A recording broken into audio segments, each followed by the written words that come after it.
Welcome.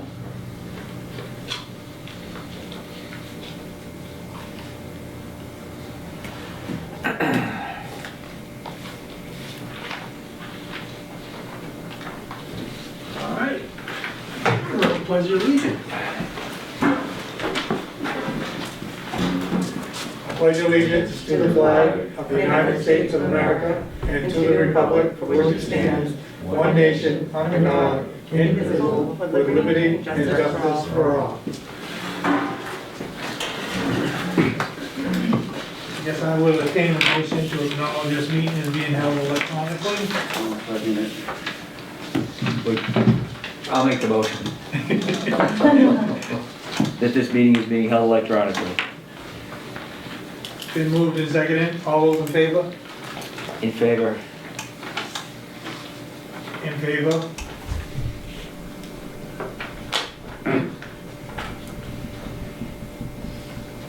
No in favor, thing? Yes, I would.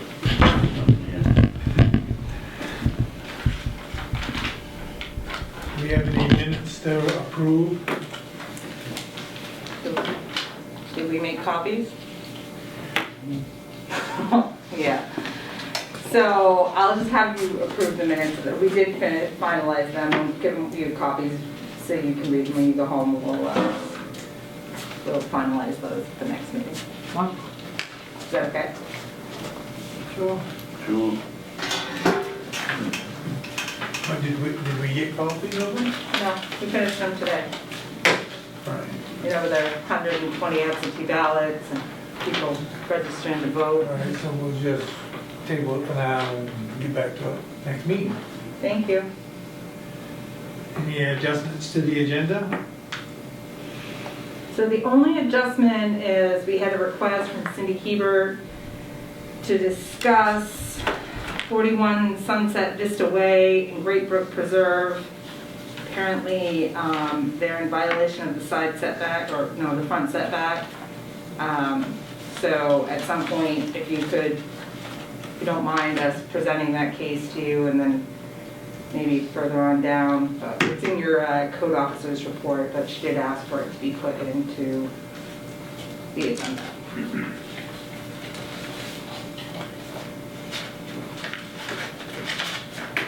Can we just take it up with the code officer's report? Does that work?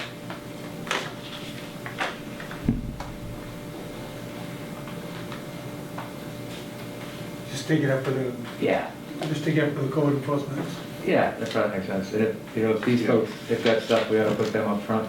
They are up front. Perfect. You're welcome to stay, but we won't make you. Well, if they're here, do we want to do it first? They are first. So that they can, you know, we don't have to sit here all night. Yes. They are first on the agenda. Okay. Yep. The other ones. Any announcements? Public comment? Do you have a copy of the agenda? Yes. You want to go make copy? I thought I did. I mean, maybe I've only made one copy.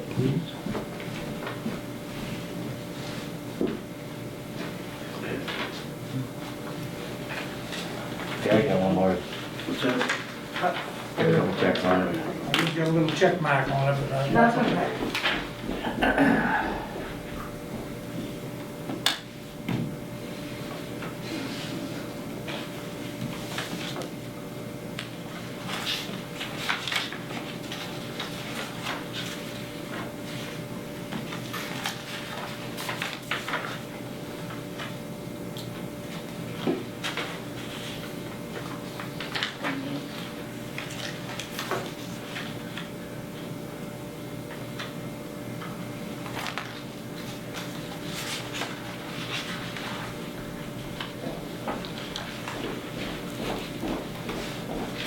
You guys was on the spot, yeah. Yeah, see, that was half there. thank you.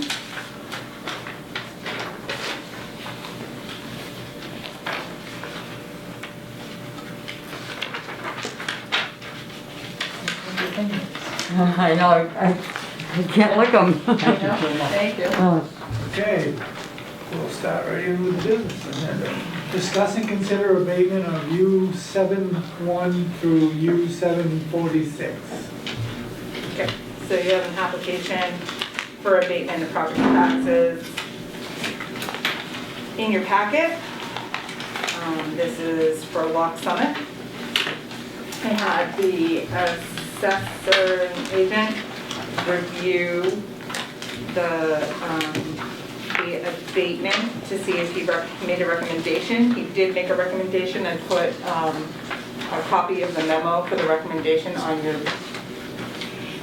at your seats. There's copies of that up there too, Brooks. Just to let you know, there are copies of that. So the assessing agent has reviewed the abatement requested by Lock Summit regarding their 21 taxes. The taxpayers requested that these lots be assessed at $20,000 each. It's in his opinion that this approach to value is reasonable and the current assessment excessively overvalued as they lack access. He recommends that the board approve this abatement request. So this is the, by the old school Gould jump, Yep. and it doesn't even have a road, or there's a road but no driveways? So there's a road into Bethel, and the Newry portion is more like a trail. It is not, it lacks access Yeah, to be able to really sell those lots. yeah. You can get in, you can parachute in. And we did check Bethel's, because Bethel has a portion of the subdivision, because there was a major subdivision in both towns. And their assessed values are much lower than what we had this thing assessed for since 2007. Some of theirs are developed. Yeah, so they have access to almost all of their lots Yeah. in Bethel. About 75%. Yeah. Yeah. And they're only assessed at $40,000. We have some of these assessed at 57, Right. 52. so 58, 59, 60, 65. So they certainly are, they exceed the 25%. So in assessing world, you have this 25% leeway. And you can be 25% under or 25% over before you really have to start considering abatements. It's fair to say that these are way over the 25% assessed, as what we have it assessed. So I'll make a motion that we grant the abatement as written or as recommended by our assessing agent. So that each lot will be $20,000. Big chunk of money for the town, that certainly makes sense. I'll second that. It's been moved and seconded that we drop the assessment on the Lock Summit property taxes from 2021 to $20,000 each. Any further discussion? Hearing none, I'll ascertain a vote In favor? In favor. in favor.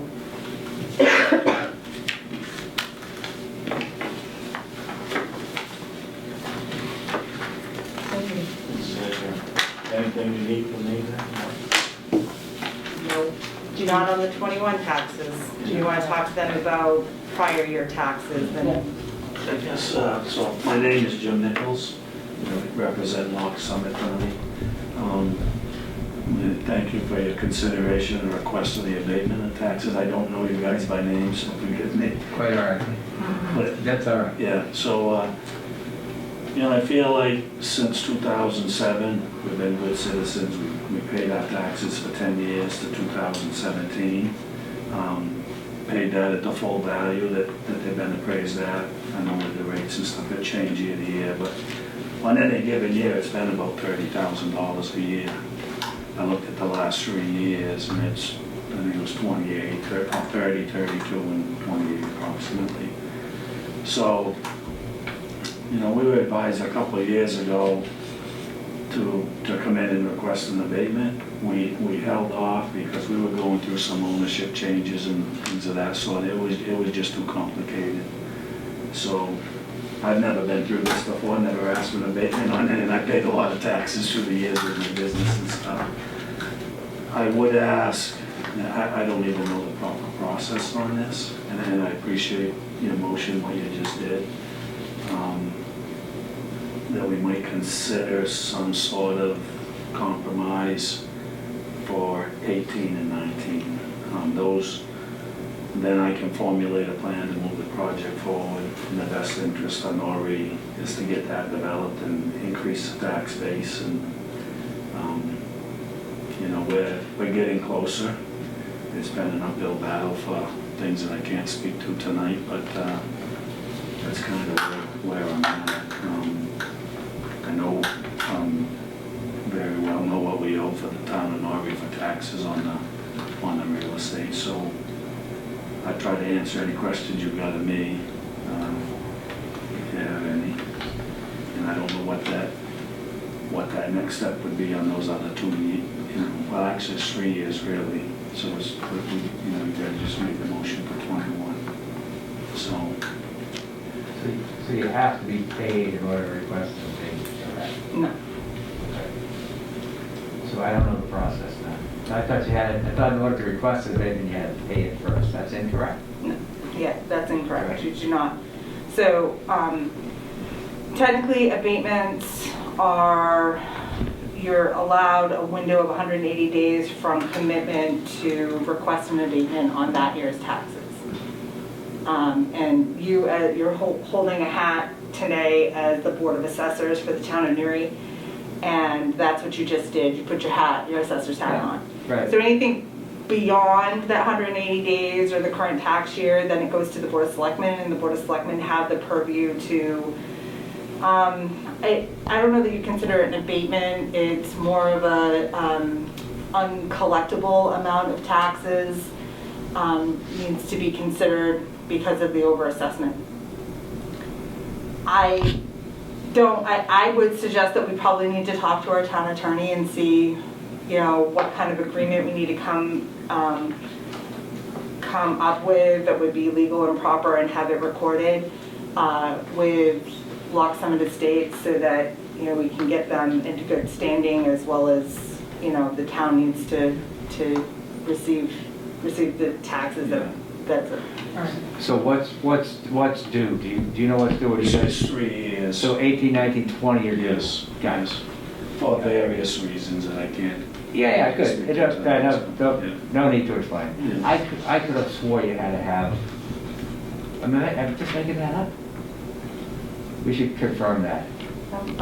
Yeah. 100, I just Yeah, talked to the assessing agent Yeah, about this. I don't know why I thought that, but I thought they had to be paid in order to request an abatement, but, clearly I'm wrong, but that's, I have not gone through this process. Yeah, right. Before, so I'm not familiar with that process. and I don't know where that's coming from, but, Yeah. Unless the town has a policy or ordinance stating that, there's no state law that states you have to pay your tax. We wouldn't want to do that anyway, because then we'd have to rebate you right, and yeah. So I'll let, give you checks back. And, No, and I'm not looking for that. I mean, looking back I wasn't involved at the beginning, but looking back at the beginning, it should have been left in tree growth and then paid the penalty when it got taken out. right. But, I mean, we paid approximately $350,000 worth of taxes over 10 years that didn't even have access to it. So, and I ask for your consideration. I understand things are tough and for everybody. It's really not COVID related, but certainly helps in these times right now for us. But that wasn't the case in 18 and 19. Right. So for your, just if you would consider it, whatever that process is, it'd be greatly appreciated. And whether that's done tonight or at a later date, we come back with it, however that works, I don't know. I think we should consult a lawyer before we make a commitment here. Yeah. Right. Yeah, I didn't expect that tonight necessarily, but I kind of wanted to start the process because it bothers me that borough standing like that, and I want to get squared up, move the project forward. Yeah. I'm the majority owner of that project now, so. So I guess we will do that, and, you know, then when we find something out, then maybe we can get back in touch and. Figure it out. Appreciate it greatly. I appreciate your vote tonight for 2021 too. Thanks for coming to get it cleared up. Yeah, I'd rather be face to Yeah, face than okay. I've done too many. There's obviously a bunch of layers, right? So Yeah. we'll figure it. Cass, the town attorney's very good. He'll have options for us that we can look at. We just wait to hear back from the town then at this point. Okay, appreciate it. Thank you. very Thank much. you. I'll email you, call you, Okay, and perfect. I'm not sure when we have another meeting, so Okay. Yeah. hopefully I'll be able to get something from them and we'll be able to come back and have a discussion. Our next meeting would have been on election day, so we're gonna change our date. We haven't done that yet. We're going to discuss whether we will have another one in October or I right understand. after the Yeah. first, Yeah. after the election, so. While you got me here, do you have any other questions on me? Anything else? Not at this time. If not, pass them on to Amy and call and we'll answer to the best of our ability. Good luck with the project. Yeah, Yeah. so I believe in the project. I think it's a Yeah. good project. You could be in a great spot, the way things are selling right now, if you can, Yeah. you know, as I said, I heard the conversation when we came in, we sold our house in 2 days. Yeah. It was crazy. Yeah, and that, it takes some capital to get there. To get to that, That's right? That's Yeah. the issue with those type projects, but Yeah, we'll figure it out and move forward. well, good luck. All right, thank Thank you you very so much. much. See ya. Yep, thank you. Take care and be safe. You too.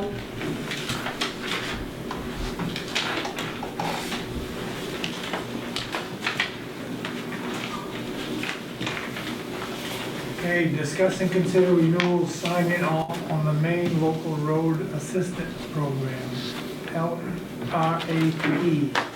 So I gave you a copy of this, I saw that here. and it needs to be signed. Did this used to be URIP? Yep. They change it. Now it's main local LRAP. roads assistance program. LRAP. LRAP. So we have to tell them how we spent the money last year to get this year's allotment of $12,628. So I recommend that you make a motion to sign it. You want to sign this one, that's Yes. the original? Where did you get that? It was in my packet. You must have got the original, but I'm like, I don't have to. And we use the money from Mountain Explorer, right? No, not for this. I mean, typically, we just raise and appropriate. This goes to offset taxes.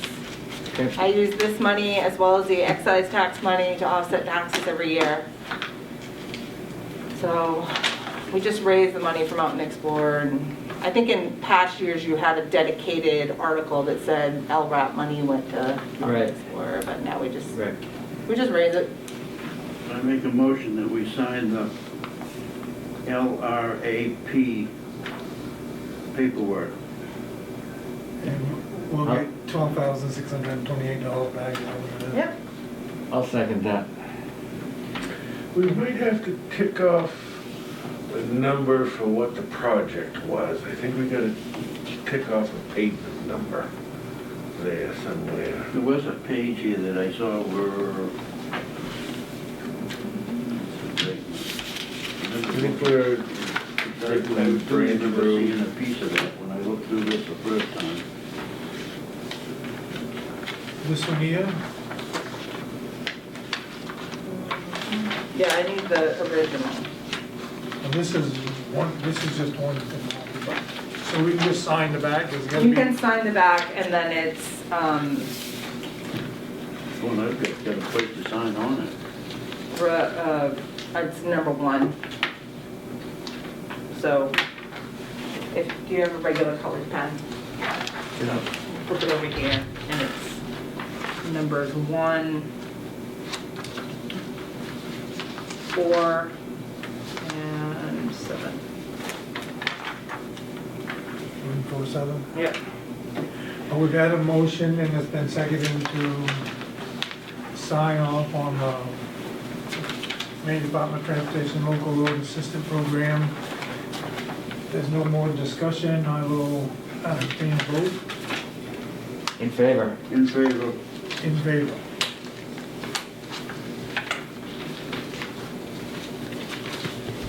You're too often to get the vote, collect money. Yeah, really.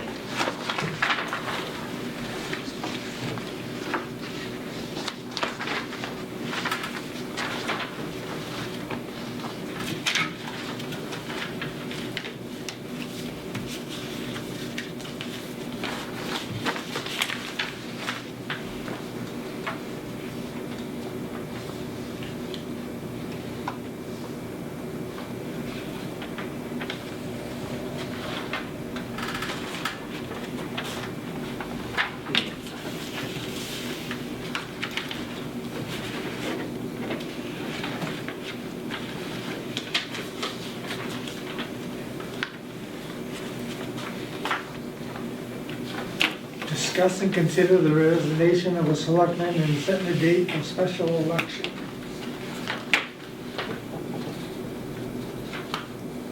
So Jim submitted his letter of resignation effective November 6th. And I did speak with MMA about having a selectman how to give notice instead of just up and resigning on that day, and how we could do that, as well as setting a date for a special election. And they said that was fine, there was no issue regarding that process. So I think the first thing that we officially do is, as the remaining board members, you accept his resignation effective November 6th, and then I made a recommendation to have the special election on December 8th. That would allow us to have not overlapping elections, so we would be issuing absentee ballots after the November 3rd election, so that we just don't really, I mean, we can do it if you want us to, but it's just a lot cleaner if we were able to finish the November 3rd election and then issue absentee ballots for the next election, opposed to having to elect two separate dates of an election and two separate ballots. The proposed closing date on our house is Monday, November 9th. So that's why I did Friday, November 6th. Because that backs me right, if all goes well as of November 9th, I no longer own property in Newry. So that doesn't feel good to say, but that's reality. So that's why I went, because if I could have gotten into a second week, then we could have done another meeting that second week, but. So, I mean, this kind of goes to the conversation at the end of, if you want to do a meeting later, October? either later October or later, so the election is November 3rd, which is Tuesday. So we don't want to do a meeting then. 4th, probably not, but 5th or 6th would be a Thursday or a Friday. If you want to have a November meeting with me still, here, that would then you'd only have one meeting that would be a 2 select board meeting.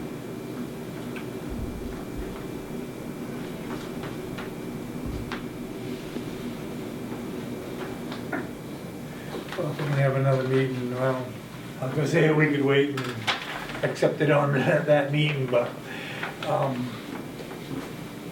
we can accept, We We can can accept accept it it. now. And then, go ahead. Well, I and think, then it will be done, and we can just discuss what we need to discuss and do what we have to do. So I'll make a motion that we accept Jim Largis's resignation from the Board of Selectmen on November 6th with regret, and we wish him luck in his next endeavor. I will second that. All those in favor? In favor. In favor? I'll abstain. I think we go, in my opinion, I think we go with what Amy's plan was for the election. And now we'll have a motion to have a special election to elect a Board of Selectmen on December 8th, 2020. Did you make that a motion? Yes. Okay, I will second that. If there's no more discussion, I'll call for a vote. So, In favor? I don't think there's any conflict with me voting on that, right? No. Okay, so I'll vote in favor. In favor. So that will give us a little bit of time to, So my plan is tomorrow, I will send out the notification to the paper that we're accepting nomination. Papers can be taken out. They'll be due back November 4th. And then the following Monday, we'll be allowed to take out absentee ballots. And that will give 4 weeks for the absentee ballot process. So will that hit the paper this week? No, it won't hit the paper until next week. So I'll put it in the Sun Journal as well as the Citizen, and I'll put it on our website. Because that's quick. If it's November 4th, I guess that's 14 days. I think I talked to you about it, but at the same time, do we want to notify that we have a school board opening too? So that is, and I think this is why I got a little confused. So that the selectmen can appoint somebody to that position until the next election. So the next election, the general election for school board is June. So that, once Bonnie has resigned, has she submitted her letter? She hasn't yet, no. So once Bonnie has submitted her letter of resignation, the school district will ask us to appoint somebody. So we can certainly put it out there that we're looking for someone to be appointed to the school board to fulfill the next 7 months. And then that Bonnie's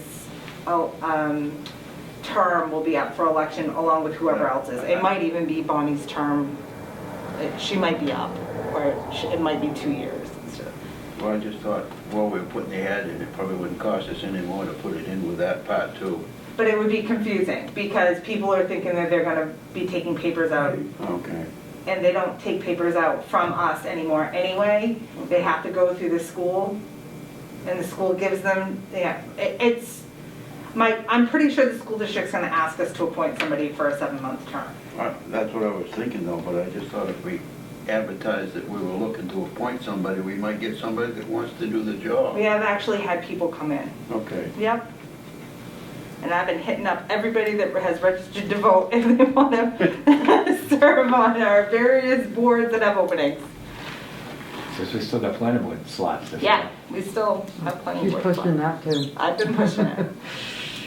Fire department seems going to be in desperate need too. Yeah. So we're having a special election on December 8th, and we've accepted Jim's resignation. Thank you.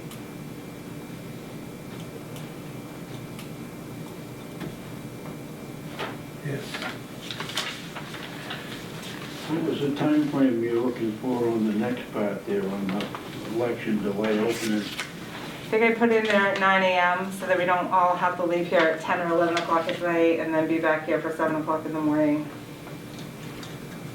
We've done that for a couple of years, and then the last 2 years we haven't. But I do need you to appoint the ballot clerks for 2020. They're a 2-year appointment. Right now we have Mandy Berry, Loretta Powers, Amy Call, Phil Sheridan, Anita Clark, and Joyce Roma.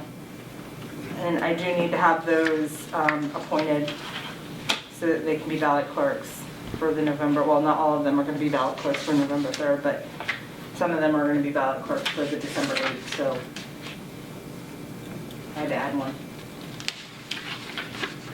Like having an alternate.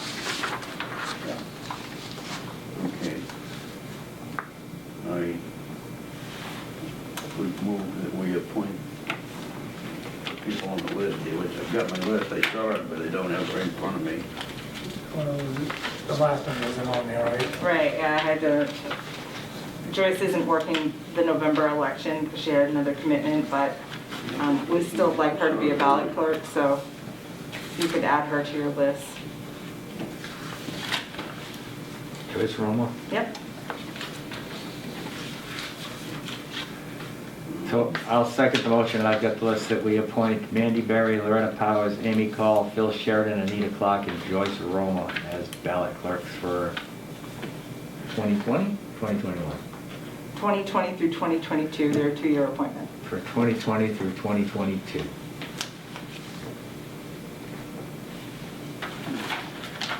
All right. No more discussion, I'll call for a vote. In favor? In favor. In favor? Yes, I do, but I did look at that when I got here. Was in my packet. Yeah, I had mine, I had it because I looked at it, but I don't know where I put it, somewhere on this map. Somewhere in the bottom. You can have mine. Well, that's I can okay, have more we got it copies. taken care of anyway, so.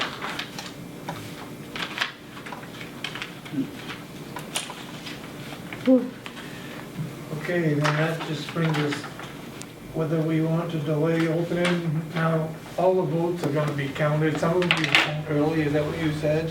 Yeah. So you still think it's gonna take that long? Oh, yeah. So in July, once we finished counting the votes, and by the time we were able to send everything out to the election officials and sealing the ballots and doing all of that, it was an hour to an hour and a half after. So let's say that even with the machine, we're able to tally up by 8:15 or 8:30. We're still gonna be here until 10 o'clock at night. A lot better than 1 or 2 o'clock in the morning, but still, it is a, 15-hour day, and being here at 7 o'clock in the morning the next day is rugged.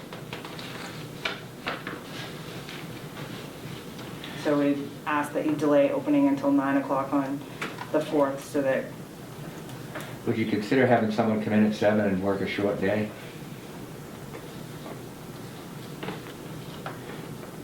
Again, I don't want to kill anybody, but I also want to, I want to be as consistent as we can with the hours. So what if someone came in at 7, but they were done at 11 that day and paid them for a day, and then the office is open when we say it's going to be open. But I don't want to bury people, and then we're going to have one person here and we're going to bury the other person for the afternoon. I don't see a problem with opening at 9, just post it on the door that for that day it's gonna be open at 9. If somebody comes at 7, they'll have to come back at 9, that's all. That's my thinking. Just tough for someone who's got to go to work, or, I mean, it is what it is. We can only do so so much. We only we're get 2 people. typically open on election day. If somebody wanted to come in here and register a vehicle at 8 o'clock at night, we register the vehicle at 8 o'clock Right. at night. Right. So, I mean, we certainly don't close the town office down, and if somebody needs to pay their taxes or whatever on election day, we do that right up until 8 o'clock. Yeah, people just don't know that. You know what I mean? People, you do it all the time, every election, we do somebody. So, I get what you're saying. I'm going to tell you, this has been the most brutal election I have ever done in my entire life. The number of new voters, the number of absentee ballots, and it is extremely time consuming. And the phone calls. And the phone calls, and I'm not trying to negate, this is our job, we're doing it. But I have never experienced an election like this in the 5 years I've been here. And it's exhausting. I think the whole country is experiencing it. So, I'm just asking for everybody's peace of mind and being able to get a good night's sleep that night and not have to get up at 5 o'clock in the morning to be able to come in here for 7 after probably getting home between, 10:30 and 11:30, that we can delay the opening until 9 o'clock so that everybody can be here from 9 to 5. I understand that it's an inconvenience to the residents, but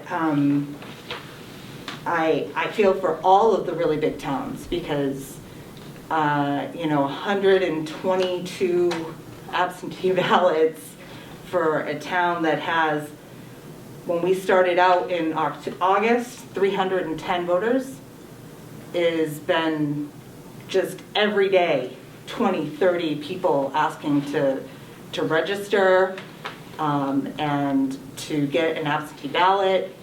And the amount of work that goes into that and making sure it's correct and double checking, I commend every clerk in the state because it's just daunting. It doesn't end. Every day we're doing it. On top of trying to process taxes, on top of, inland fisheries and wildlife, on top of all the other things that we're doing, and the state keeps asking us to do more for them. So it's been the most brutal election I've ever had. So why is that, do you think? I have, between Lori and I, we have registered between 40 and 50 new registrations. So people that have homes here and they can't register in the town that they lived in different states, they want to come here and register. So we started out with about 310. I bet we're at 360 registered voters in the town of Newry right now. I suspect before the end of it, we'll be over 400. So our census number is gonna be going up, right? And that's, the whole thing shall be skewed because the president has chosen to stop the census. So our numbers are not going to be correct. Plus you got all these agencies pushing to get out there and early vote and do this and do that. And we're getting multiple requests for the same person because AARP is having them send an application, absentee ballot application. They're going online and requesting it, and then sometimes they're coming in and requesting it. So we're constantly triple checking to make sure that we haven't already sent out a ballot to these people. It has been Very common we have to get it in the system because I had one the other day where she requested a ballot from us, but she also already requested one from Millinocket. And Millinocket had already issued it. So by entering it in right away while they're still here, I get that message and I'm like, Millinocket mailed you one, that's the ballot, you have to vote. Yeah. People must just be people must be declaring this as their residence versus, Yeah. people with second homes must be declaring this as their residence. That's what's Yeah. happening. And, at this rate, if we keep getting people, we're not gonna have enough ballots, so we are gonna be hand counting some. Because there's not that many new homes being, there's not 60 new homes in town, is there? No, these are people that are, Been second home they've been owners. here since March and they're not going back and they Right. want to declare Newry as their residency. I wonder if they'll swap back afterwards. I don't know. Yeah, neither here nor there, but I mean, when that happens, I have to tell you what the process is. We have to call that town, make sure that they haven't been issued a ballot. And then we have to put them into the system, and then we have to issue them an absentee. Sometimes it takes longer for us to issue those people ballots than it does to register a new vehicle. It has become extremely time consuming and, it's very taxing. And for everyone's peace of mind, I'm hoping that we push that button and everything works well. But we haven't been trained on it. We got the machine today, right here. Number one.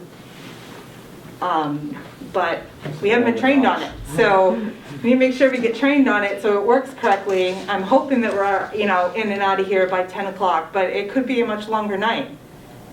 So, I'm just asking that you allow, because we're all going to be here. All three of us are going to be here until the end, and then that we don't open until 9 o'clock in the morning.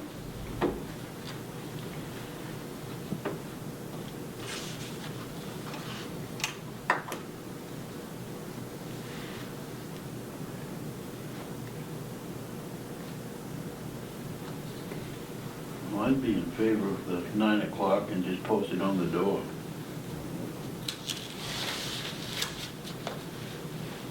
We can't please everybody all the time. We can put it on the website tomorrow too. Yeah. Whatever. This is my thinking. I'm 1 of 3 here. Well, I won't fight it. I guess I'll obtain a motion. I'll make a motion that we reopen the town office at 9 a.m. on November 4th due to the election process the night before. Maybe riots in the streets. I'll second it. I'm in favor. If there's no more discussion, I will ask for a vote. In favor. In favor. In favor. I'm ahead of myself there.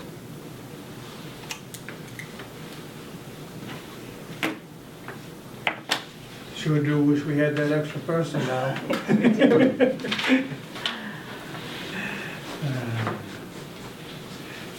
Discuss and consider resumes received for the opening deputy clerk position and next steps. So since I wrote this, we received one more application. So we have 2 resumes for the position.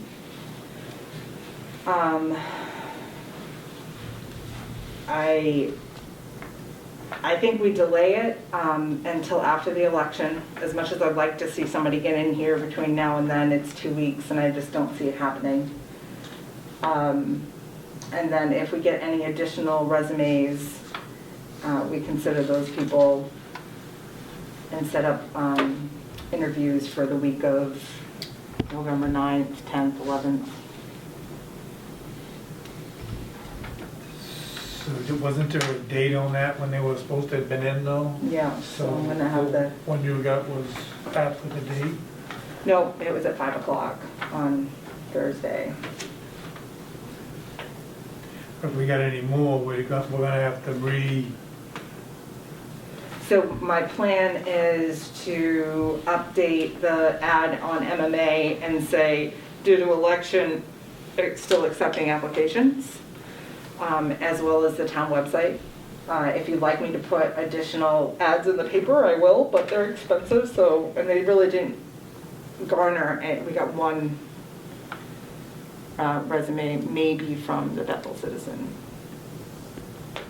ad. Did you do Indeed or any of those job bank things? They're so expensive. Are they? And I think you get a lot of, not necessarily unqualified, but not, someone really doesn't care about what the heck, they'll just throw their name in the hat and Right. who knows what happens. So you end up weeding through a bunch that really aren't that interested. We have one person from Bethel that applied, and then we had one from the J area that's relocating to Rumford, and that was it. One that had experience with municipalities and one that did not.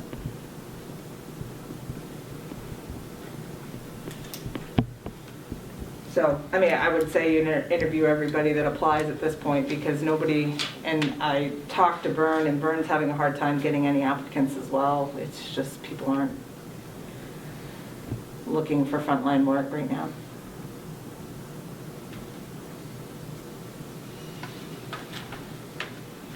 some ways this is really not a good time to be trying this. Thanks to the good old COVID.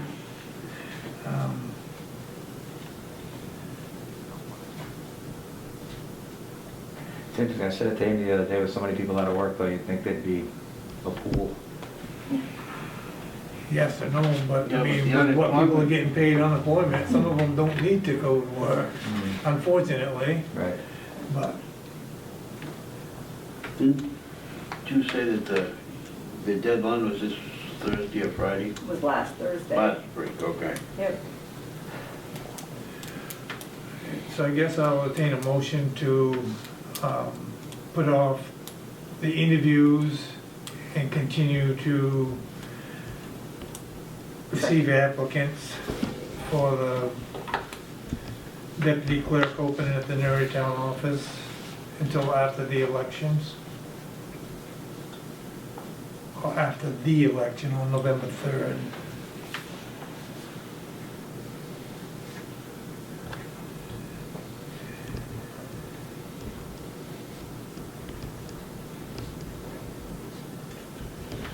You made that a motion, did you?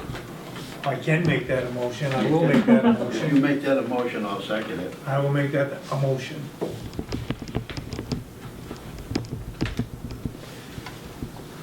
It's been moved and seconded that we hold off on the interviews and continue to receive applications until after the November 3rd election. All those in favor? In favor. In favor? In favor.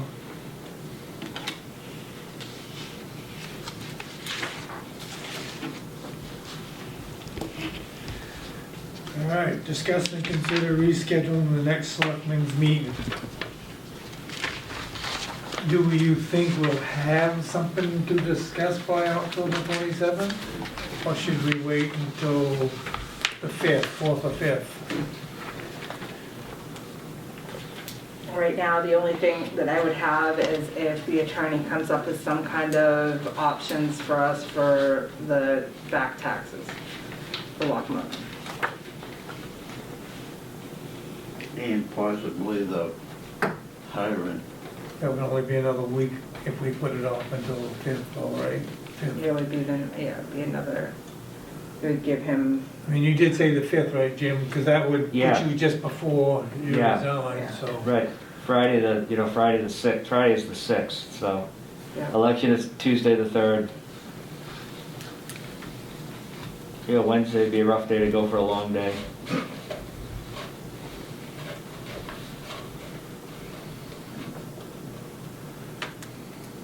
And you certainly don't, I mean, you guys can do it the following week, it'd just be without, there'd just be two of you at that point. Say you'd be doing 2 meetings with 2 selectmen, which I don't think is a crisis. Well, the only thing is if we have something real crucial to vote on, then we We might can just have to table put it. that off until the 8th Yeah, we can or, table it. right, after the Right. election, so. Right.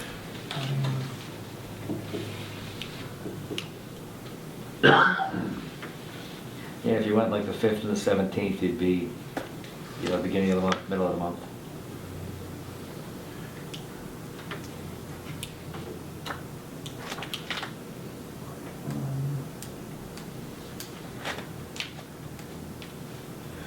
So it would probably be easier and less hectic if we do have it on the 27th. Because that week's gonna be a busy week and everybody's gonna be kind of having to catch the wind anyway, so it might be better if we just have it on the October 27th. And if something comes up that we absolutely have to meet, then we'll absolutely have to meet, but if not, so I guess I'm gonna make a motion that we meet on October 27th. I'll second that. That way Jim will have a few extra days to, he won't have to interrupt his packing. Yeah. I'll be in Vermont, so I'll call in. Okay, it's been moved and seconded that we hold a selectmen meeting on October 27th at the usual time, 5 o'clock. All those in favor? In favor. In favor. In favor.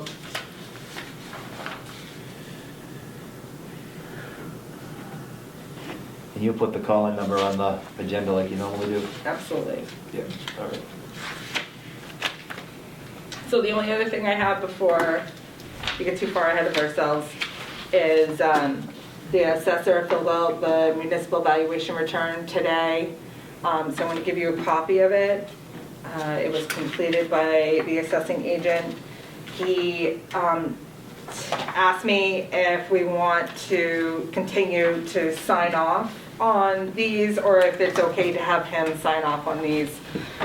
He fills out all of the information for this, so,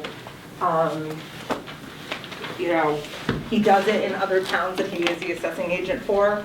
If you want to continue to sign off on them, then I'll continue to bring them to you. But he said they usually sign, so let's keep them signing, and then I send it off to the state. But I do need you to make a motion to sign the 2020 municipal valuation return and submit it to the state for November 1st. So is this something Bob used to fill out, or I used to do fill you this fill it out.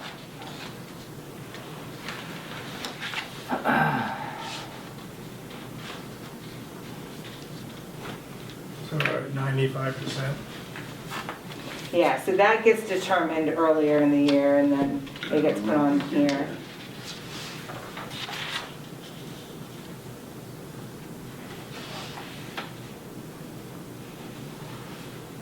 This is before the reval. This is pre-reval. And I'm off something, because they gotta come at 9? Is that Yes, gonna work? Okay. All right. I put that on their schedule.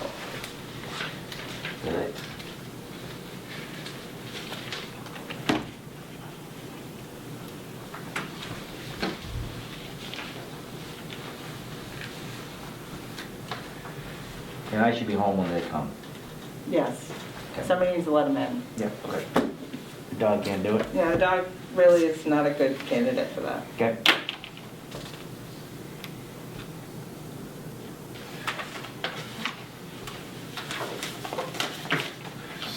So we need a motion to sign, The 2020 MVR.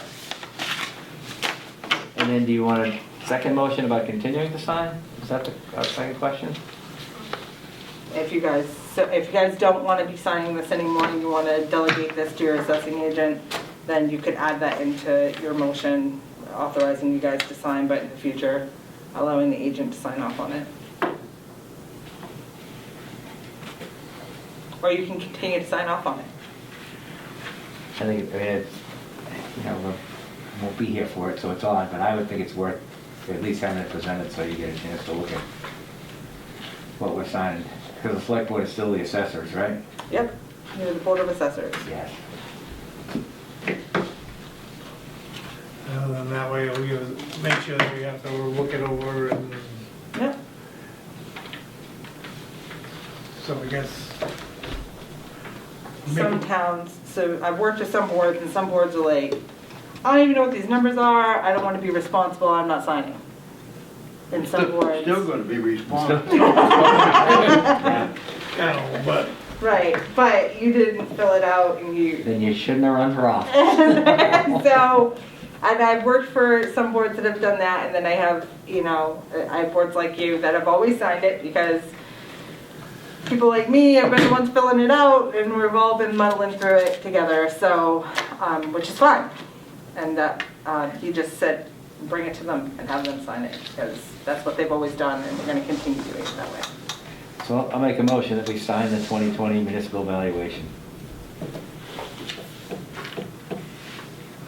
I'll second it. Been moved and seconded that we sign the 2020 municipal valuation return. All those in favor? In favor. In favor? In favor.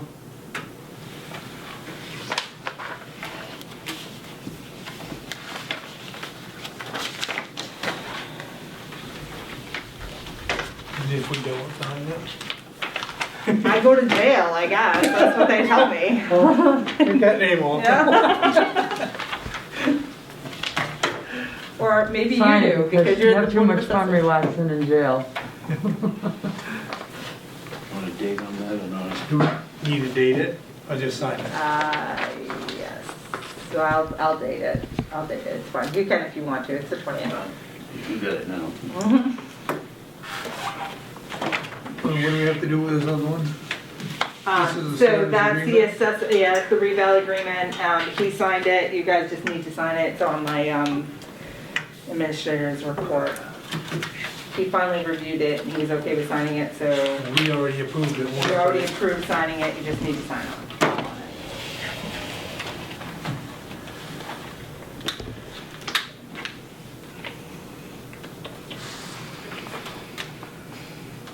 Okay. And you...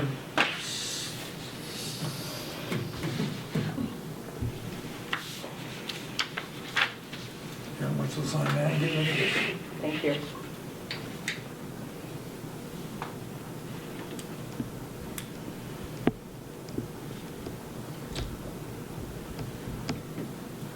Does it need to be dated? I would say no. He didn't date it. No, it was, so you guys authorized that, I think, on August 4th. So it's just been a while, having him review it and the town attorney, all the fun stuff. Well, did, King sign that in the right place? Nope. I didn't know if he signed it. Yeah, I can fix it.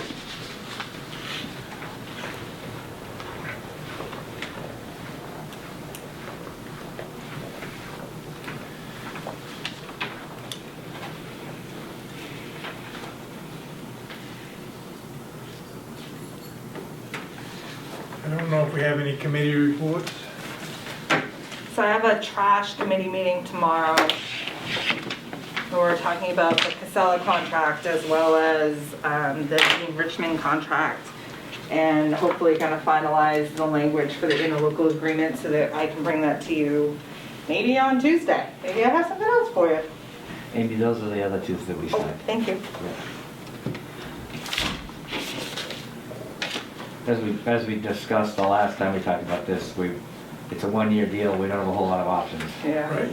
so it's, And I made it clear that you guys only authorized it through June 30th. right. So, Someone probably ought to date that. What did it then cost out?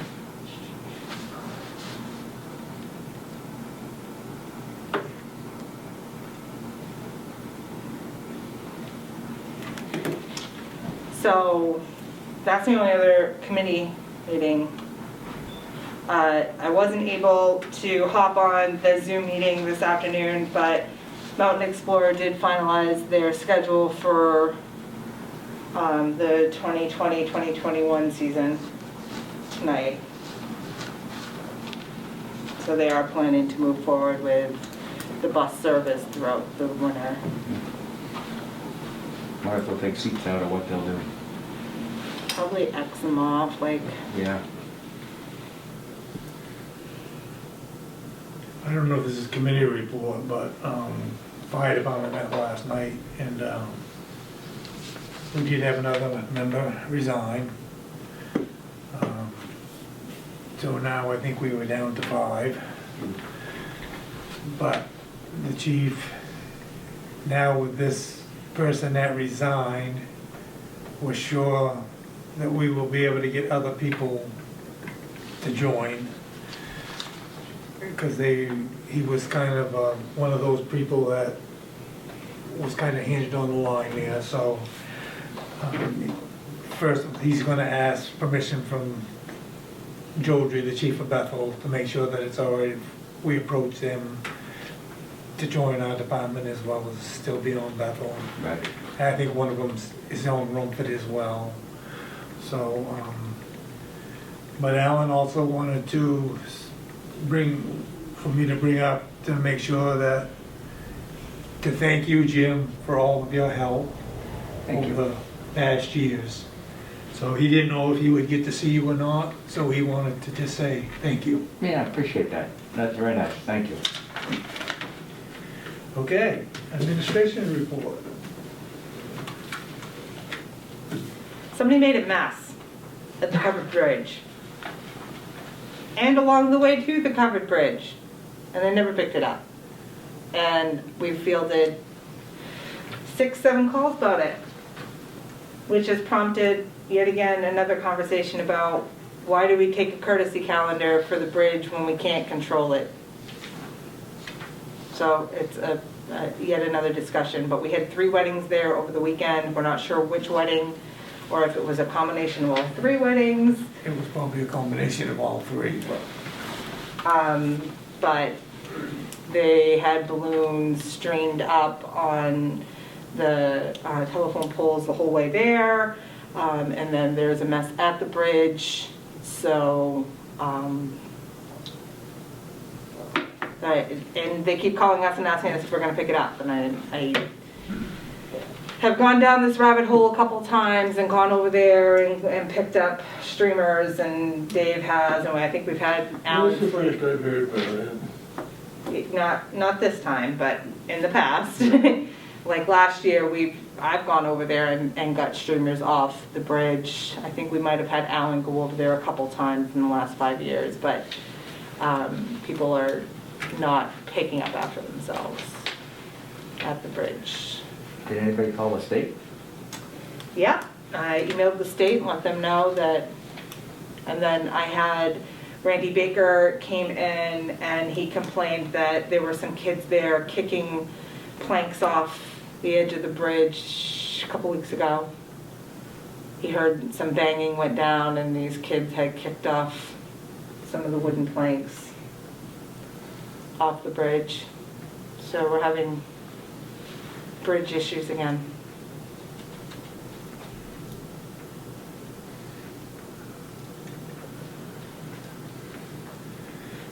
Yeah, it belongs to the state, but the state don't monitor it. And I don't know what we can do different. I mean, you're not gonna be able to stop people from using it, really, because, Oh, No. I But wondered- people think that because the town takes the courtesy calendar, that we have some way to hold these people accountable. But we don't.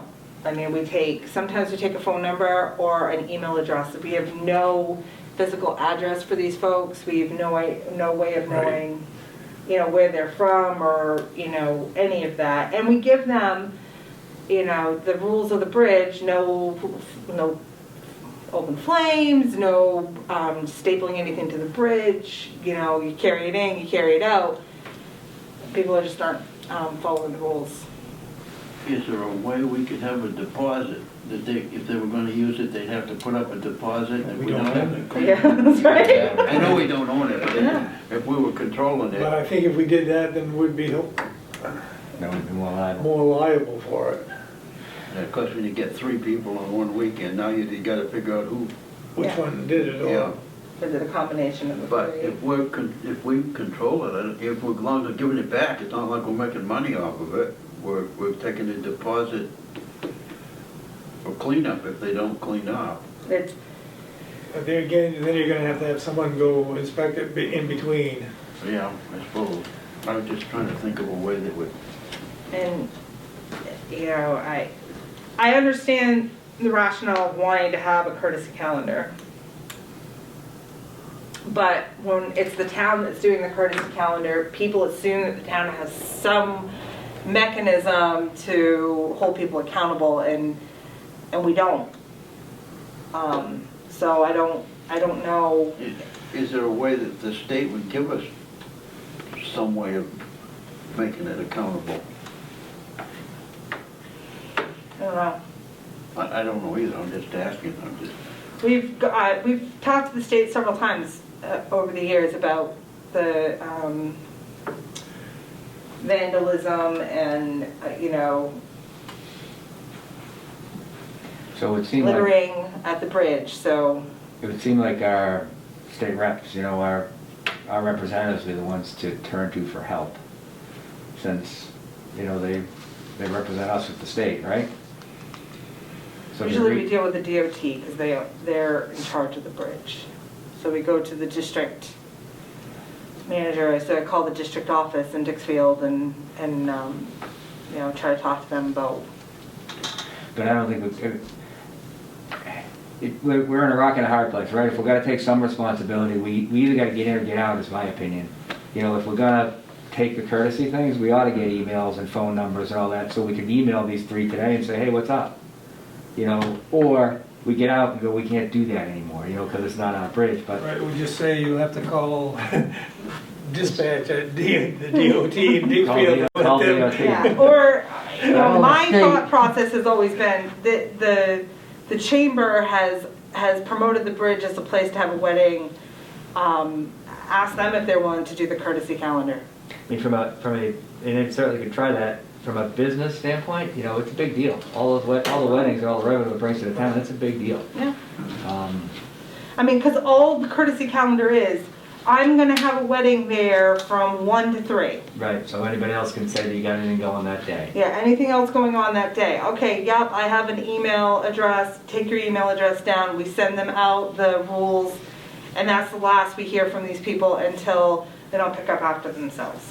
Why wouldn't we go through, I don't understand why we wouldn't go through our reps though, because, I mean, DOT is part of the state, which we've elected people to be. So are we looking to own the bridge? I don't know, I'm looking to go to, I mean, because if we're looking to own the bridge, then I think, yeah, we gotta go to our reps and tell them we wanna own the bridge, and we wanna be in charge of the bridge, and we want responsibility for the bridge, so we want you to turn over the asset of the bridge. The town can use it as a way to boost economic growth. so you're a step ahead of me, and if that's where you guys decide to go, great. My thought would be, hey, state reps, you know, so right now it would be Lisa, Kime, and Fran Head. We got issues, you know, here's our problem, how do you suggest, you know, can you help us? Is there a, you know, how do we work together to make this thing work? I would go there before I would go to, hey, we want to own the bridge. Yeah. But maybe that's where it's going, but I don't know who else you turn to. I mean, I don't know, you know, if you can call the governor, if we had a relationship with the governor, you can call her and say, we need some help. But I don't think we have that horsepower. We've gone, so the Department of Transportation owns the bridge. That's why we've always gone to the Department of Transportation and talked to our district manager. Have we gotten anywhere? We haven't got anywhere with the district all year as far as signs that we asked for, you know, Bear River Road or the bridge complaints that we've received. So if we're not getting anywhere with that step, I think, you know, you keep going up the I was chain of just gonna command if say, you would. go up to Augusta area or something, there must be somebody that is in charge of the President Dickfield. Yeah, but, I mean, I would think the lap to that person would be through our reps. That's what they're. Probably the first thing was go to a representative and see what they can help us with. Help. This, you know, this is a long-standing message. You know, my biggest fear is, you know, when the two weddings show up at 1 o'clock and, you know, I mean, it hasn't happened, so I guess it's probably a senseless fear, but people get pretty wound up on their wedding days. Or like Amy said, let the chamber be the ones that have the calendar and keep track of who's. Yeah, I mean, certainly could try that. I don't know if they'd, I guess that you could start there. I'm personally not in favor of taking the bridge over, but that's just one more thing to spend money on that doesn't do anything for us. I agree with you. I also agree with, I don't really think that it's our responsibility or our right to take a deposit and then have to reissue the money back, because that's a whole nother process that's gonna be cumbersome and Yeah. the in and out of it. But it was it's just a- pretty clear that something, I mean, it doesn't happen all that often, but I would say it happens once or twice a year. People don't pick up after themselves, and, you know, what's happening at Step Falls is happening at the bridge. And I hear more and more often that people go to the bridge and pick up litter all the time because there's no trash receptacles, and they want to keep it pretty. Well, the state's done away with trash receptacles at any of their pull-offs, picnic areas or anything. It's carry in, carry out. Yeah. Is that COVID related? No, this has been going on This is for money? several years that they've done that. Like the one over here in Bethel, there's no place to put trash over there. Yeah. Well, maybe it would be just a call to a representative and say, here's our problem, is there something you can do to help, or got some suggestions of which way to go, or how we should. Right. Once we wait till after election before you do that. So I'll send them an email, see if I get any reception. If I don't get any reception, I'll give them a call after the election. I mean, I'm sure there's other covered bridges, I don't know if they have the same, well, actually, other ones are still being used, you can drive across them, so. Some of them, yeah. A lot of them. Maybe that'll fix it, we just divert the road. I think I read somewhere there was like 15 covered bridges left in the state.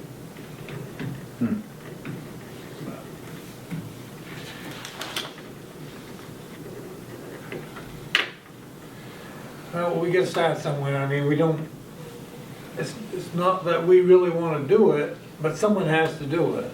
And if it comes down to having to have someone go clean it, then after each wedding, then we're gonna have to start Wow. getting a deposit or, Well, and I would say that if you're gonna be doing that, you can only have one wedding there a day, because nobody from the town is gonna go over there on a Saturday Pick up the and trash. pick up the trash in between the weddings and make sure that wedding is the one that's not creating the problem, because that's the issue. So, there are times, last fall, there were 3 or 4 weddings on the bridge, during peak season, peak foliage season. There would be, one at 10 to 11, and then one from 12 to 1:30, and then one from 2:30 to 3:30, and, there's no way we're not gonna pay for somebody to go and check the bridge all. well, some of these weddings almost have to go somewhere for receptions. I mean, they probably go either up the road just a ways or up to the mountain or. Or the barn. Yeah, there's so many possible. There's so many possible places. venues, So you can't really, Yeah. It's been a problem since I've been here. well, it's always been a problem. It's always been a problem, so they, thought they were gonna fix the problem by having this courtesy calendar, and I think it has in some aspects, but I think that the reality is that people that, enjoy the bridge and live here, or have second homes here, they get really upset when I tell them that there's nothing I can do, that we don't own it. It's not ours. I'd get out of the bridge business completely. Let it all blow up and let the state deal with it. But knowing that it is an economic driver for the community, I think there is some sense of, shouldn't we, do what we can to facilitate, the bridge the best way we can, but I like it. Yeah, and there's the rock in the hard place. Maybe you guys are wrong. I mean, So we're facilitating something the state doesn't want. They don't want over 50 people on the thing. So There's always I'd 50 say people. let's get out of the bridge business and let the state deal with their own bridge, their own mess, their own problem. And Yeah, I'm in favor of asking the chamber to take on the courtesy calendar. And when people call us, we can tell them that the courtesy calendar has been handed over to the Chamber of Commerce. They're the ones that promote the bridge for their businesses, as they should. I'm not saying that, but getting us into when the town is involved, people think the town can fix it, and that's a really difficult, they have a very difficult time understanding that we don't own it. And that it's a state-owned facility, and that the state has to. Let's go Step the up. route that we've got stated and see what they say, and then the next one maybe will be to go to the chamber. And I mean, if a representative or senator or Congress, whatever, can't do anything for us, then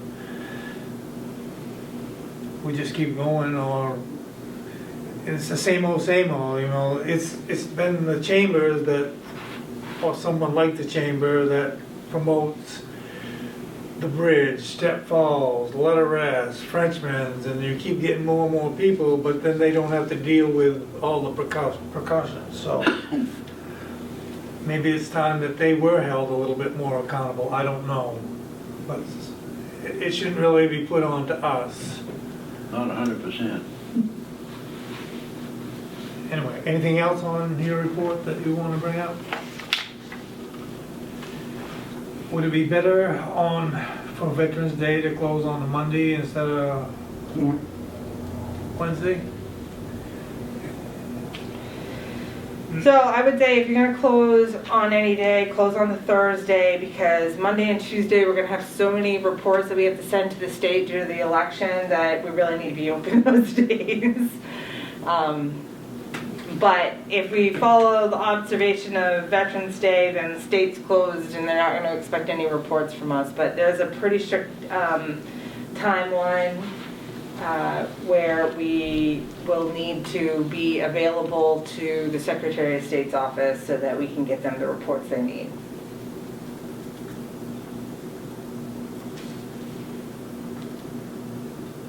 And I believe we'll be able to do everything by Wednesday. All right, Or so the following Monday. instead of Wednesday, take Thursday? I mean, it's right smack dab in the middle of, you know, you wanna go and come, you know, take a day off and come back for that one day? I don't know.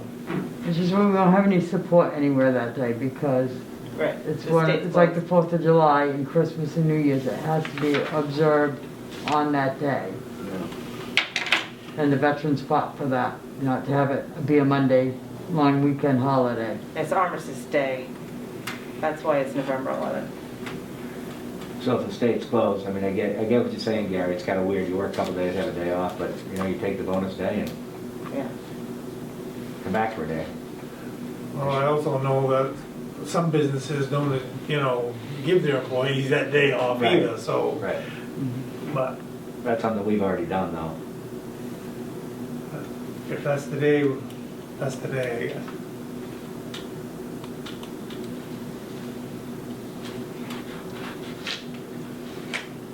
That's something I wanna bring up. I don't know just what we gotta do about it, but when they're talking about the bridge, up here where the loop trail is, when you got 13, 14 cars on one side of the road and 6 or 8 on the other side of the road, I think we're getting a hazard there. And I've already notified the DOT twice. Okay. Yeah. So if you want me to send that No, I think, to Fran and Lisa, I certainly can, that we're having issues with the DOT responding to us in any manner. Then I can certainly add that to the bridge conversation email. But I've sent emails out twice over the summer about that particular spot, as well as up by Step Falls, how those should be further down towards the Strauss property, and up further by Amber's, and I haven't heard anything back from them. So unless we get, you know, the game wardens, the last time that we got any response from the DOT was when we had the game wardens involved, and there seemed to be some movement from the DOT to help us with getting no parking signs.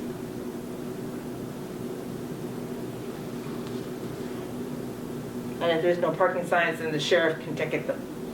yeah, in that loop trail, there is no signs anywhere there, but Yeah, and there's 1 or 2 cars that were parked overnight there, right next to the road. yeah, I don't, it's probably not gonna be a problem from now on, but next year it's gonna be a problem. Just wanted to see if we could get it addressed before next season starts. I can add it to my email to Fran and Lisa and see if they can get us any movement with the DOT. But these are associated with District 3's DOT, and I just haven't had any luck with trying to get them to put signs up. Will you copy the DOT on what you sent to, Mm-hmm. I think that makes sense. Yeah, I would think we could rattle the cage again one more time, somewhere along the way. You must notice it, Gary, you go by there more than I do. Well, it's just like up the other places. You know, we can ignore it, ignore it, ignore it until somebody gets hurt, and then they'll do something, and we don't really want to do that, so.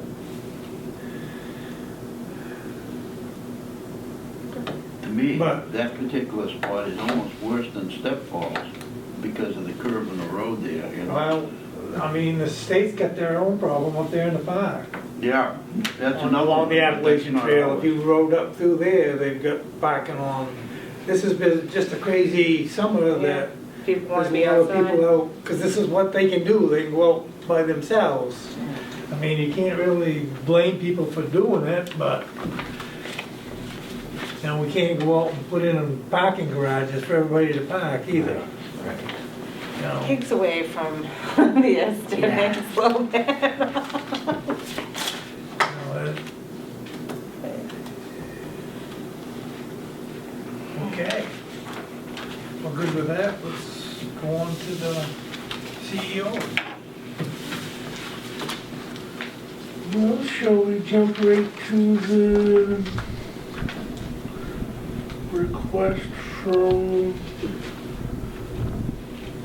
Mahoosic Realty and Michael and Deborah Hawk at 41 Sunset Vista Way? So apparently they've had a garage within the right-of-way setback since the house was built in 2014. Now it's up for sale.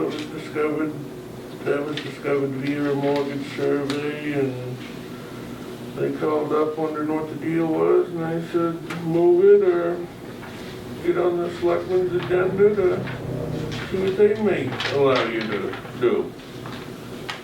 So they were hoping the town would give them a consent agreement, or in her email she asked for a consent agreement,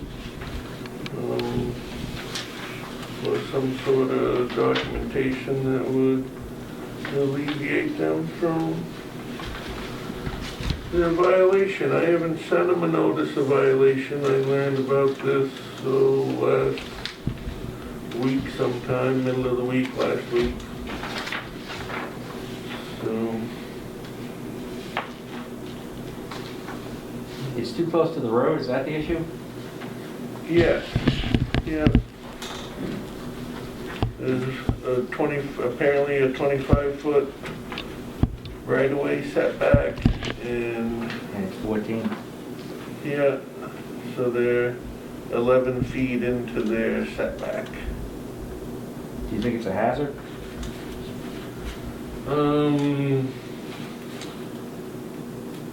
It doesn't appear to have been for the last 6 years. That's when you think it was built, is 6 years ago? Yep, 2014.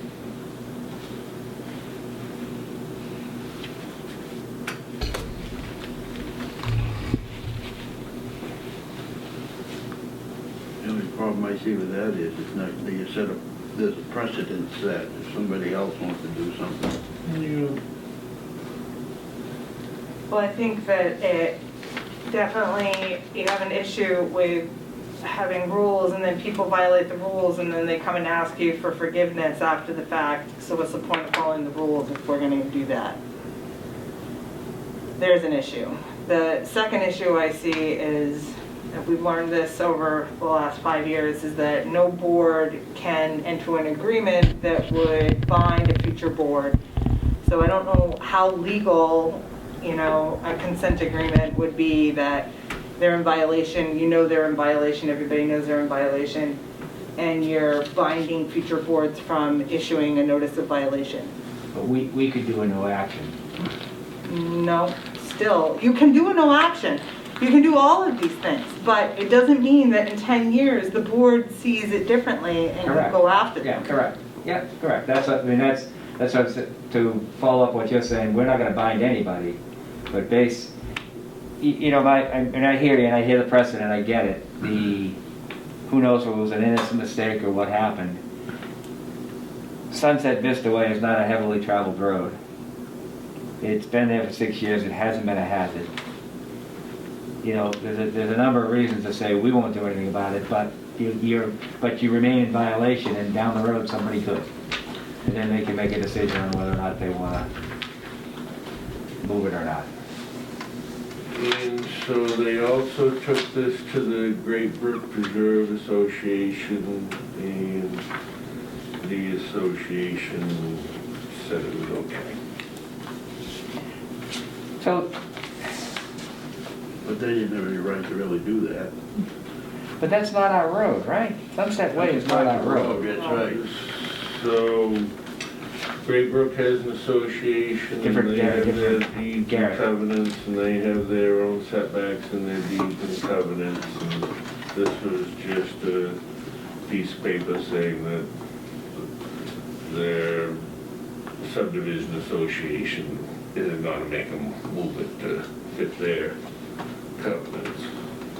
So I'm backing up now, but why is this in front of us? Because it's in violation of the UDRO. UDRO says, That you have to have a 25-foot setback. And the even if building. we don't own the road. And the building. Doesn't matter. ordinance. Yeah, if it's in that district, it needs to follow the setback. Okay, understood. So they got a violation right now. I haven't sent them any notice of violation or anything. Is there a way they could go to the planning board and get a variance, even though it's existing? Not that I'm aware of. The two options, and correct me if I'm wrong, are we do no action, or we ask them to move it. Those are our only two options, correct? So they're asking for a consent agreement from the Board of Selectmen stating that we won't go after them because they're in violation of the UDRO. And that's what they're asking for. So you have that option on the table. You have the option of no action letter, which is Yeah, this board has decided that we're going to take no action on this violation. yeah. But it doesn't mean that future boards won't. And then the other action is that we issue them a notice of violation and tell them to move the garage back 11 feet. What did we do? We had an issue like that, a year or so ago. Yeah, over in Coons Village, Yeah. we wrote them a letter a no action letter. This is the third request since I've been here, since February '07. This is the third request. But, I'm sorry, but I'm backing up again, but we can't bind a future board. Right. So the consent agreement's not an option. I don't know what the consent agreement would say. If we can't bind a future board, to me, the consent agreement's no option, so we're back to, we've got two. We won't do anything, no action, but you are in violation, and, depending on how many of these come, and future boards may say, look, this is getting crazy, everybody's building in the wrong spot, you gotta move them. Or, they can move it. To me, that seems like a fair, if it was a safety hazard, I would say they gotta move it. If it was clear, we told you not to put that there and they put that there, you gotta move it. But at this point, being the traffic that is pretty light there, no, there's not a lot of, I don't think it's a hazard. To me, it makes sense to do a no action and make it clear to them that we're not taking action, but the next board may. So that's, and if they're gonna sell the house or whatever, they'll have that whole thing hanging on them that, your garage may not be legal. Oh, I'm sorry, your garage is not legal. It may not be, is not. That's right. Your garage is not legal and you're not getting a mortgage. Right. Yeah. So that would, but they're not worried about selling the house, and they're not worried about a lot of things. Right. They are trying to sell their house, and that's what the problem is. The bank wants a Got it. consent agreement, and I wouldn't, there's, first of all, I thought it was premature to bring it to you, but we brought it to you because unless we have a consent agreement to be able to read and understand what it is that we're consenting to, it's hard to say that we would approve a consent agreement. But we, But even if you sign the consent agreement, you're still not binding a future board. right. So you can sign a consent agreement with the caveat that a future board may take action because, everybody decided to violate the UDRO. Everybody's violating the UDRO, then what's the point of having a UDRO? Right. Right, you're either gonna change it or people gotta stop moving buildings. Yeah, it looks like they had about, I know the ground over there is not real great, but they look like they got about 2 or 3 acres if they could have put that on.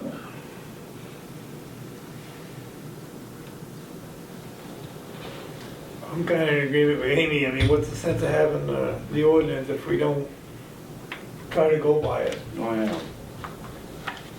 I mean, I just, how much can you, people, everybody just like a kid? Do we gotta keep pushing until just see how much we can get away with? I mean, I don't know, maybe sometime we just have to put on our big boy panties or whatever and do something. I don't know who, would have to enforce this? You would have to issue a violation, notice of violation. So what happens if you issue the violation, then they have so long to respond to that? And, I mean, could this be tied up with forever? Not forever, but it'd be a while. I think the last one we had was with Mountain House, and that was 3-4 months before we came up with some corrective action.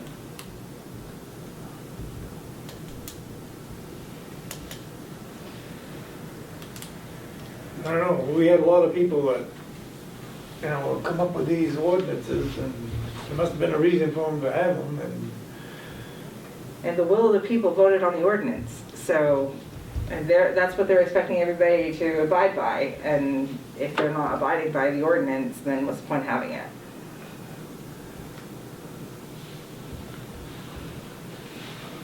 did they get a permit for the garage when they built it? And it looked like it was going to not be in the 25-foot setback. Yeah, the drawing had the garage out of the setback. so after they got the permit, they put it where they wanted, somewhere else, basically. Yep. So they kind of knew they were in violation before they even put it in. You would have thought. Well, you'd have thought when they measured the 25 feet that they would have been able to horizontally measure that correctly. But it was downhill slope and probably adverse conditions and without a surveyor on site, that stuff happens.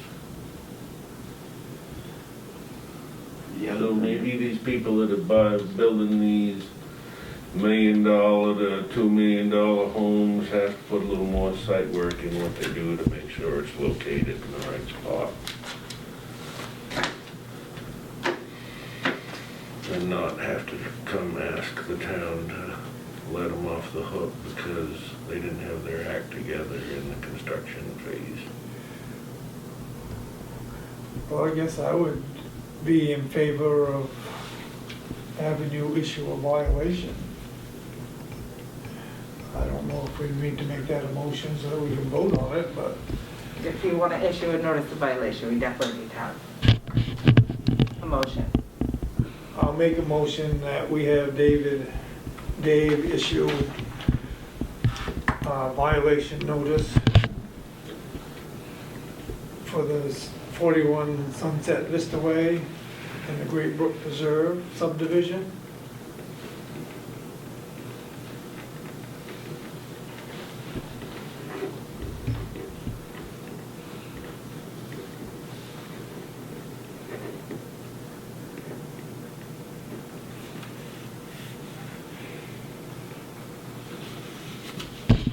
We have a motion, is there any?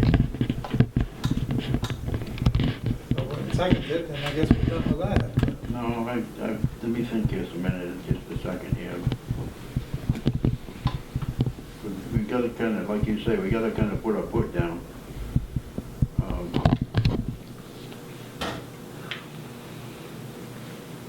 I guess I'll second that. Any concern about what it will cost the town? If they choose to fight this, I don't know what they can fight it on, but we're gonna need a lawyer. Now we're going to need a lawyer to issue it. Typically, we have the lawyer draft up the notice of violation, and then Dave signs it, Right. and we send it out certified, so it's going to cost money anyway. Right. So I hear you. I mean, at some point, you're right. We can't just keep letting it go, I understand. I'm comfortable with the no action, which doesn't get them off the hook, which means, you know, they have a choice. If they want to get off the hook, they fix it, which I notice a violation would do. A no action at this point doesn't cost us anything. There's the value of a no action. There's no cost to the town at this point, other than we're not enforcing our UDRO and the repercussions that that could bring. I recognize those. So that'd be the only reason to do it the other way. But you guys both confident that it's, you know, I mean, and you're right, Gary, at some point, people can't just keep getting away with stuff. I question whether people do it maliciously, and you know, David, I think people spend a lot of money on those big houses and getting them sited and doing it right, and I think that there's a lot of money being spent in our town, which I'm happy for. Don't want to discourage that. But, you know, you gotta do it within the rules, and the voters have spoken, and the UDRO has been voted on by the people, so. Right, just out of curiosity, because I've seen places where, how'd they measure that from what point? Being on a curve, how did they know exactly where the edge of the right-of-way was? For one. That's why you'd think they'd hire a specialist. And two, if it was, I mean, sometimes everybody thinks the road's in the center, so they measure off the center, but the road doesn't necessarily mean it's in the right-of-way. I mean, it's in the right-of-way, 60-foot right-of-way, but the path that's paved might be all the way to one side or something. Well, that's why they have their boundary pins along the right-of-way Where the curve is, you know, unless somebody gets out there and really does a, Till they but get 14 some feet, surveying that's, skills, they don't know what they're doing. yeah. 14 feet is quite a lot to be slightly off. That's probably half the size of the garage. Yeah.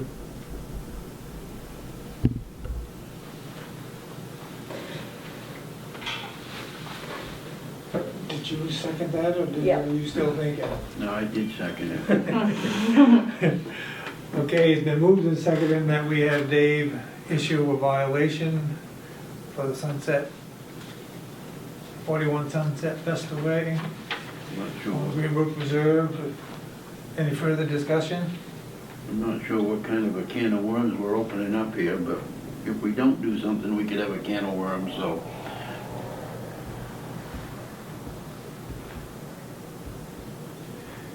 Hearing no more discussion, I'll call for a vote.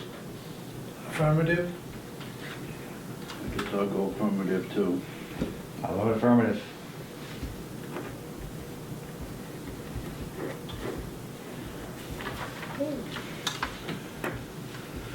And so I'll start at the top of my report. So no building or plumbing permits since our October 6th meeting. George Jordan would like to construct a driveway entrance. He's going down Sunday River Road after Skiway intersection. You got the school, then the Pine subdivision, then you have George Jordan. And he'd like to make a driveway entrance towards the north side of his property. And I want to say That that must be out there where the bomb-looking thing is, right? it's between the bomb and his property line. It's the driveway he used when he did his shoreline zone cutting infraction. Yeah. That's, visibility is gonna be all right for that. I thought so, yes, and in I would- checking it out, it looked like the site distances were adequate, and I want to say it probably doesn't need a culvert within the town's right away. So I think it's an approvable item. So historically, we've had Dave issue the driveway permits and just notify you where they're being located. We haven't done one in a while, so we wanted to make sure that we're still okay with that. I don't have a problem with that.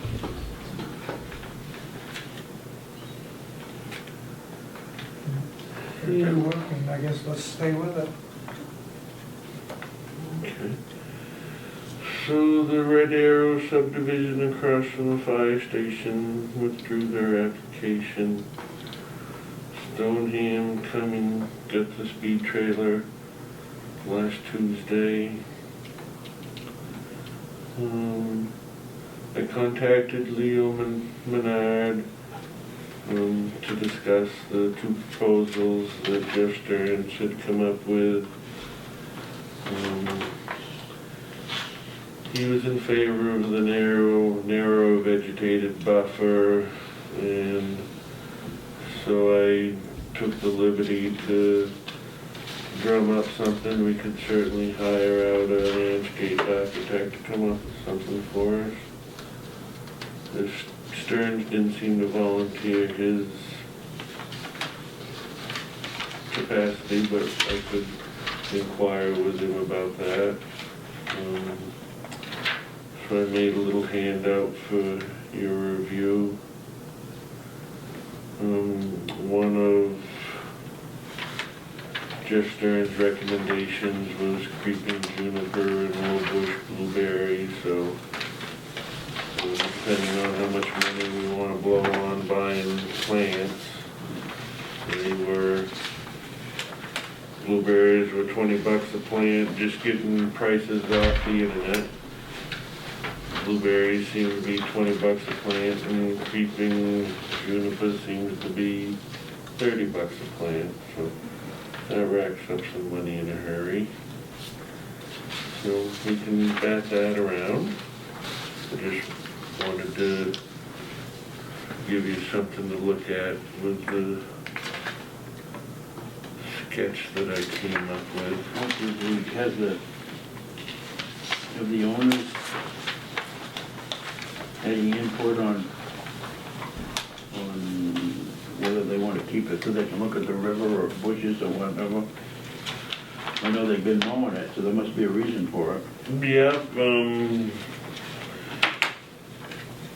he commented on that, we suspected that, that's why we went with plants that really weren't gonna get higher than 1.5 feet. Okay.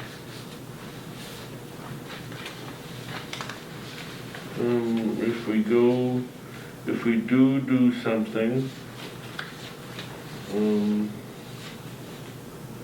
we should get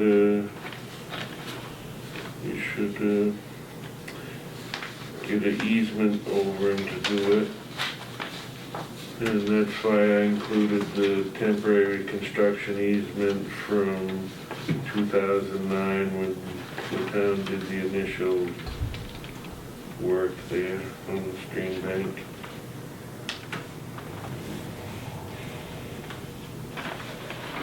The only problem I have with that one is that there's a lot of riverbank on this town. And could we be opening up a can of worms every time somebody has an erosion problem that we're gonna have to fix it? Well, I'd say every landowner that we did it on has the ability to come back and say, your stunt was a failure, come fix it. Yeah. But I would say there's nothing on the books that says we're liable to come fix our stunt. That's my thinking too, but I have a problem with spending taxpayers' money for Right. something like that that's an erosion problem. Yeah, and I mean, it's not affecting a cemetery or a road or something. We've had some, like on Lone Pine, that could have affected the road if we didn't do something. yeah, and this one was even closer than Lone Pine, having the capacity to do something to the road. I think Lone Pine and this one were both valid concerns, have something to do with the road and cross from outward bound. The only one that I think was foolish was down here on Chapman's land. Yeah. So, we're probably not gonna do any of this until summer or spring, Right, right. So this should be like a budgeting item that we have in our, I would say that would be. Added round and- So we discuss it at budget time, what we're gonna do on these projects. Yeah, So nothing has to be decided right now, no, just food for thought. that's why I just wanted to come up with something that showed if we did this, this is maybe how much it would cost and what it would take. So, I received a complaint from a Riley resident that the Sunday River Road ought to be graded, so contacted Cross, they thought they'd get hot on it. They're hoping they'd have it, he thought he'd get it this week, by next week hopefully, depending on how much it rained. And then a Sunday River Road resident thought that the pedestrian signs that we have pedestrian signs, we have pedestrian warning signs at either side of the covered bridge, 500 feet of the covered bridge. And then we have some more 500 feet either side of letter S. They saw these signs over in Shelburne, New Hampshire, and thought wanted to bring that to your attention, that this might be a better option in their opinion. So I told them I'd run it by you guys. My opinion there was if we start putting up new signs, it might be good to go with this type of a sign, but I don't think we need to change what we have. My opinion is that the wording, lettering might not be the correct. A couple of things on this. Nowhere in the manual for uniform traffic control devices is this sign found. I think it's too busy. Right, it is. It's too busy. And yes, it doesn't fit if you're gonna make a sign, make the letters so big for the mile per hour zone you're in, so I think it's something we can, It would have to be a really big sign. yeah, I'd say cast this one off, but I told them I'd run it by you. Most of the time, once those signs are up, they begin to see them, and they don't really mean anything anyway. Well, we got more signs up on the Sunday River Road than any other town does. Mile per hour signs every 3/8 of a mile. Pedestrian signs up where we don't have crosswalks. All sorts of things. I think we're pretty well signed up out on the Sunday River That's what I Road. was getting at, I guess, because it seems like once you start driving on the road, them signs, they're there, but you don't really read them and understand what they're saying. I think Bonnie's the only one that abides by those speed limit signs in the town area when he goes through, just to be a pain in the ass for the people behind him that don't like being held up going the speed limit. There you go. Okay. And I think, is that all I had? I think so.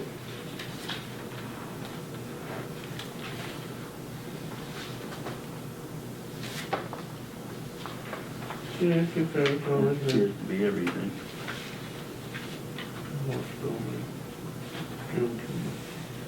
Yeah, that was all I had.